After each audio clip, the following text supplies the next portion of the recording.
the Prophet. So to say that covering the head is not a part of Muslim identity, totally wrong. The beard is a part of the Muslim identity.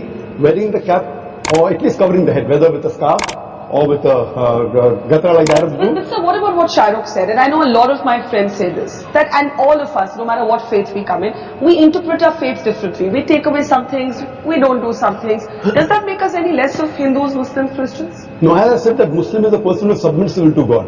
So you cannot say a liberal Muslim or a moderate Muslim. You can say a practicing Muslim or partly practicing or non-practicing. That's more correct. And to understand Islam, don't look at the Muslim, don't look at me. Go to the scriptures. That is the reason I give talks on Islam and comparative religion. But so as far as the stereotype is concerned, I find that a too narrow a definition of Islam. I personally reject all rituals. But Islam is part of my culture and my ethos. I'm as proud a Muslim as anybody else on this podium. But I don't have to wear it on my sleeve, and I think that's too narrow a definition of Islam. I'd like to make a point. They talked about people being stereotyped because of the beard and the cap and the hijab. Then we should say that all Sikhs are stereotyped. Anyone who wears a turban and wears a beard.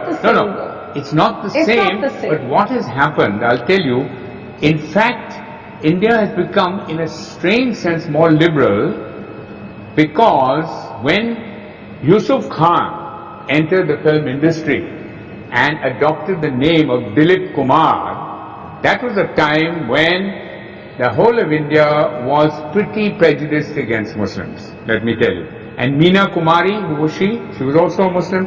Why were all the names?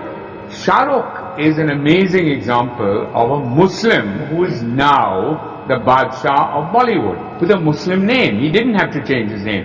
So something has happened. Would you have ever changed your name? To Akshay Kumar, yes.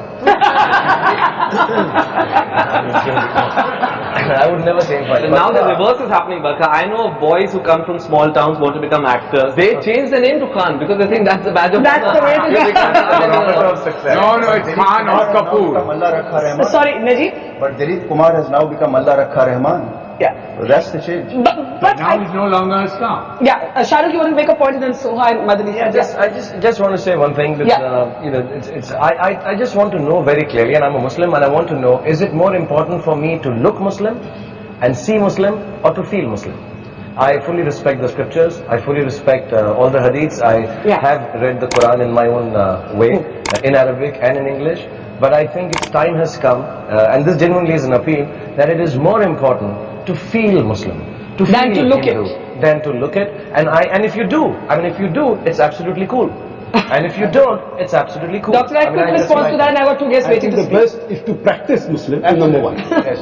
Appearing is important, but lower down. I'm not saying appearing is the most important. For a person to practice Islam is more important. Beard comes lower down. Beard is not in the 70 major sins, that it's not there. But what about what Kabir is saying? And there was a story of a young boy whom I interviewed, who studies in a convent school in Madhya Pradesh. And he's a poor boy. And the school rules wouldn't allow him to wear a beard. He went all the way to the Supreme Court to say, I must be allowed to keep my beard. Otherwise, I prefer not to study.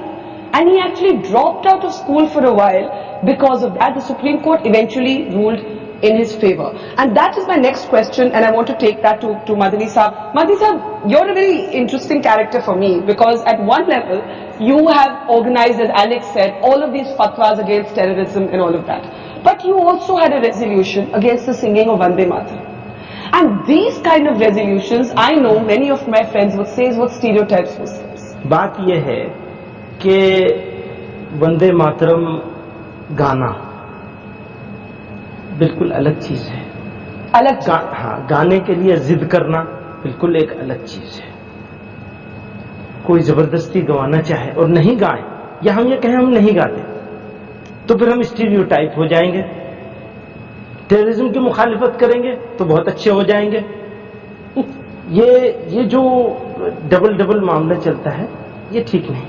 अभी मेरे दाढ़ी नहीं हो और कुर्ता पैजामा नहीं हो, ये भी जो पगड़ी से तो लोग बहुत डरते हैं ना, कहते हैं ये तो एक बच्चा एयरपोर्ट पे कहता है मदनी साहब मामा मामा देखो बिन लादेन जा रहा है ना। तो क्या हो गया है, अब ये सब मैं उतार दूं तो मैं एक रीजनेबल मुसलमान हो सकता हूं, एक ऐसा मुसलमान हो सकता हूँ जो बहुत That's true अच्छा too. आदमी है, और अगर मैंने ये पहन लिया तो ख्यालात मेरे कितने अच्छे हों। ख्यालात, नजरियात, आइडियोलॉजी, ये है बेसिक चीज, या बेसिक चीज हमारी दिखने वाली चीज है। That's the reverse stereotype, that the moment you see the beard and the skull cap, it's got to be a fundamentalist. Question, I want to get Soha, and she's been listening very patiently all this while. So as somebody who's grown up in a sense in a house of mixed religion, for you, in a sense, do you feel that public gaze? Do you feel, many people have questioned my labeling of, or my looking for the moderate Muslim. Yet there are others who say that we don't hear enough moderate voices. We either hear the religious voices, or we hear the non-believing. Because I don't think anybody is really interested in what the moderate Muslim has to say, because it's not very interesting. It's sort of boring. We're represented by extremists who have violent opinions, perhaps. I'm talking about vandals. And I think maybe also more recently, I was asking my mother when I was asked to come on this show. I said, in your time, when you married my father, and you had an interreligious marriage, which presumably at that time, 40 years ago, was more controversial than it is today. Were you ever asked to defend your identity, to defend your choice of religion, what it means to be Hindu or Muslim, the way that we are today? And she said, no, not at all. It was a no comment issue. You just said no comment and you moved on in life. Over the past, maybe ever since I've been in cinema, certainly, it's an issue.